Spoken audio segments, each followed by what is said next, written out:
Welcome to A Canadian Investing in the U.S., a podcast and YouTube channel focused on Canadians buying real estate, with host Glenn Sutherland. This episode is the second half of an interview with Marc Younger. So if you want to listen to the first part, it will probably flow a lot better. If you just go back to episode 76, you can get the first part of the interview and it'll flow right into this one. That's awesome. Okay, so I'm just going to try and summarize this all in my head. So I want to go to the States and get a green card. I'm going to have to get a business plan. I'm going to have to get an office space. Work my way towards getting at least 3 employees. Is there anything else? Is there an interview process? Yeah. So the weird thing is when you go for the interview, you have to have bought 5 of everything for these non-existing people. So you have to buy 5 chairs. You have to go to IKEA and buy 5 desks, 5 chairs, 5 laptops for guys that you don't have yet. That's crazy. It's just the way it is. Because and if you don't even have the permit yet. You don't even have the E2. So if it doesn't go through, you just bottles crap. Well, I had somebody tell me, I've heard that Best Buy's return policy is very good. Yeah. So it was literally I bought 5 of everything and, turn this off if you work for the U.S. government. But I bought 5 of everything and then I returned 5 of everything. It's just the game that you have to play. Yeah, you need the receipts in order to get the thing, but you don't even have the employees yet. So it makes more sense to buy the laptops and chairs and desks as the employees show up, even if you. And some of the reason why they do that is that when I went for my interview, there was guys that were middle management in multinationals, or established companies that already have 20, 30, 40 employees. So for them, it's normal that and those guys were moving from Ontario to Minnesota. So they were just opening up a satellite office, and that was how they were doing it. But for me, it became ridiculous almost because I didn't have those people yet. I was going to have them. So, okay. And then basically you go for the interview. My process was a little frustrating just because of how it happened for me. So it was I had to sell my house, sell my duplex, sell my business, my financial advice business, and throw everything in, just go. And so I get to the interview and I'm I am so ready. I've got this huge journal of, this business plan that's kick-ass, and, I'm confident. I know my numbers. Here we go. And I get to the interview. And so in my head, it was going to play out like this. You ever watch on Law and Order when they have one table and the cops are sitting on one side? Yeah. And the criminal's sitting on the other, and they're questioning them, tell us your 4th year projections or something. What is your profit in your 3rd year? And then, you're trying to answer the questions, right? And I thought that's how it was going to go down. And I'm if I know my numbers, I'm golden, right? Yeah. I get there and it's more like the DMV. So it's she pulls up her drawstring, and then I get this person behind a glass partition, and she's like, "What's the name of the company you want to bring to the United States?" And I'm wait, you guys had me a month ago send you my business plan, make this huge business plan for you guys, and you guys don't even know the name of my company? And she's "Sir, if you just answer the questions." I'm oh my God. So I'm Evergreen mortgage notes. And what are you planning on doing in the United States? Mortgage notes? They didn't know anything at all. And I questioned her. I was I thought you guys were going to do a deep dive on me. And she was "Sir, we're very busy. We have a lot of companies. We could just answer all the questions." And I was wow, it just blew my mind. And they made me bring my wife there. And I'm why? Why did you make me bring Where did you have to go for this? Was it close? No, Toronto. Oh, to Toronto. There is only one. There might be 2, but I think there is only one place. I'm not even sure if Vancouver has one, but Montreal does not anymore. The government scaled back. I think it's the U.S. government scaled back their embassies, and it's like now there's one embassy for the whole of Canada. So if you're in the Yukon, you got to go to Toronto. If you're in Northwest Territories, you got to go to Toronto. It's nuts, and they make you and your wife go, or husband, and that she doesn't know anything about my company, my wife. So I was like, I had to get a hotel room, a flight, food, everything. And it was a 5-minute discussion. And I was just floored, So she basically asked me, like, what's the name of your company? What do you do? How many employees do you have? I was like, 0. She's like, why? I'm like, we haven't started. It's brand new. And it was almost like a trick question. So I'm like, I'm not allowed to have any employees until you give me the visa. Like, she's like, well, some people work in multinationals, which I didn't know, right? And they just started a part of their company, a satellite office in the States. So I guess because I was so flustered, she was like, well, sir, we have to do our homework on your company before we'll let you in. And I'm like, wasn't that the whole point of setting up an interview a month after I set it up and give you the time to get to know my company?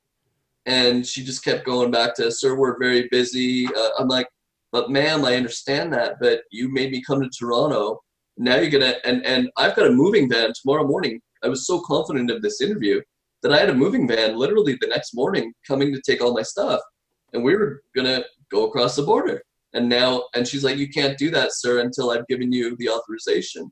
And I'm like, well, ask me more questions. Give me the authorization. She's like, sir. Like, I will give it to you when I'm ready to give it to you. I'm like, you don't even know anything about me. I'm floored. So it was just very frustrating. And I have the type of personality that likes it when the other side has done their homework and they had not. So I was very frustrated, and I'm like, well, what do I do? Do I go back to Montreal? Just go back and someone will call you sometime. Oh, great. So she said, sir, in 2 to 4 weeks, someone will call you. 2 to 4 weeks? Like, I'm ready to move now. I've sold my business. I've sold my whole life off. And like you might be supposed to be just sweating. You're like, hey, if I don't get it to go across, I just sold the business, sold my house. Like, what do I do? And like, what do I do now? And so we had to live at my father-in-law's small apartment. He's 75 years old. He doesn't need a house. So me, my wife, and my 2 kids are living on the bed and the floor of my father-in-law's apartment for 2 weeks. It was luckily, so here's where the good news is. So she tells me 2 to 4 weeks. Yeah.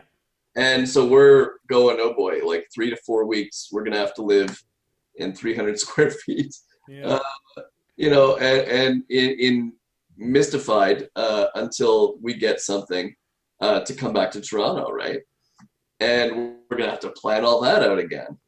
Well, a week later, I get something in the mail that says, you're in.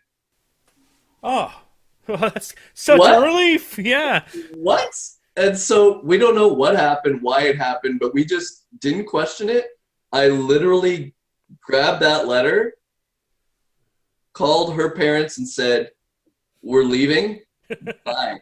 And my parents, I went to the hospital where my mother works, the Shriners in Montreal, and I literally went and said goodbye to her. And that was it. We just drove across the border and said, you know what? We got it. Let's just go. Yeah. And that was it. We just drove and didn't stop driving until we hit Orlando. We stayed in a hotel for a couple of weeks while we were looking for places. Found a place. We'd already been looking online, but looking online and actually finding a house. And that's what's tough is I would find a house and go, I want to rent it.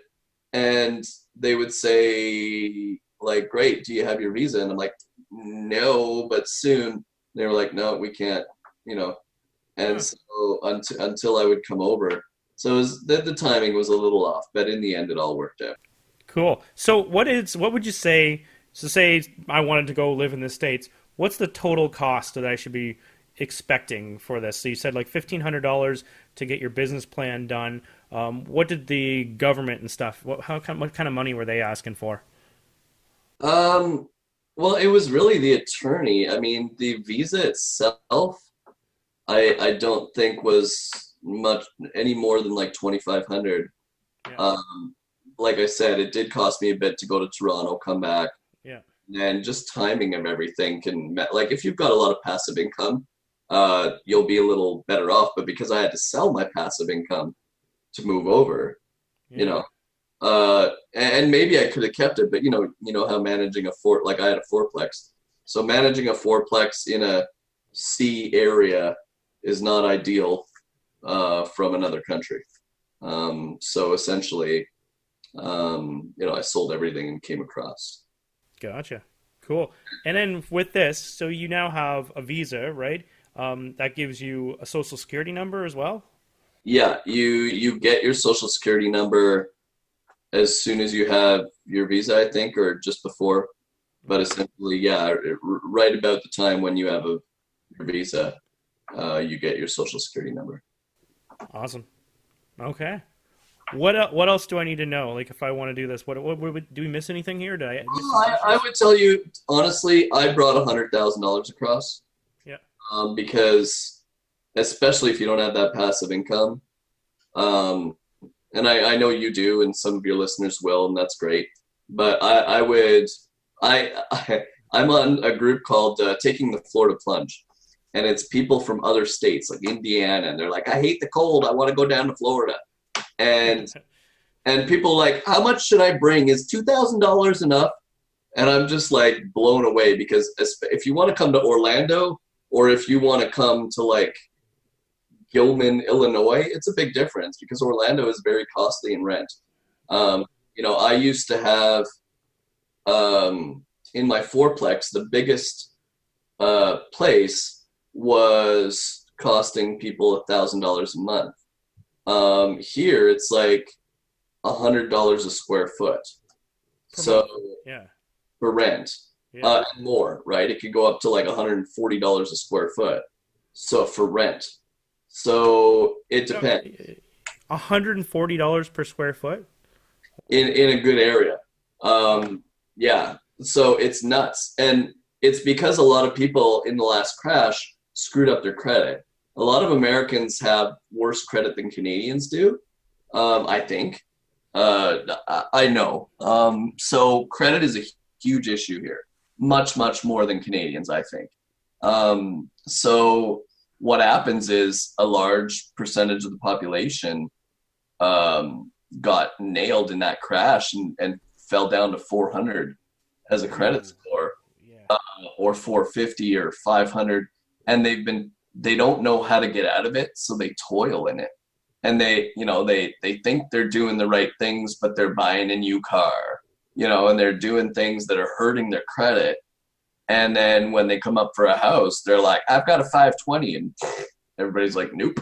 So they have to rent. So there's a lot of renters, so rents go up. Yeah. And so Orlando is really really bad. Like, people ask like, hey, I just want a 2-bedroom apartment, and they're like $1,300. So it's something over here. I was renting a 3,000 square foot house for $3,000 a month. So it really takes out of your budget. So that's one thing that I would definitely consider. And Miami is double. Miami is Really? double Orlando. It's ridiculous. And the average house price there is, last time I saw it, was something like $600,000. Now, granted, a lot of those, a little bit like Toronto, right? They're multi-million dollar houses Yeah. in Miami, but still, when the average house price, let's call it 550, it's out of a lot of people's hands. So a lot of people rent goes up. So yeah, rent can be like $2,000, $3,000, $4,000 in Miami, and Orlando is almost as bad. So, and people are coming to Florida. The Puerto Ricans are coming to Florida. The Dominicans are coming to Florida. The Brazilians come to Florida. Everybody is coming to Florida right now. So it's not going to get any better. Even if there's a recession, I think rents are just going to keep going up. So the house prices will stall, or they'll come down, but the rent prices are going to keep going up. Makes sense. Supply and demand. Awesome. If people want to get a hold of you, Marc, what's the best way to do so?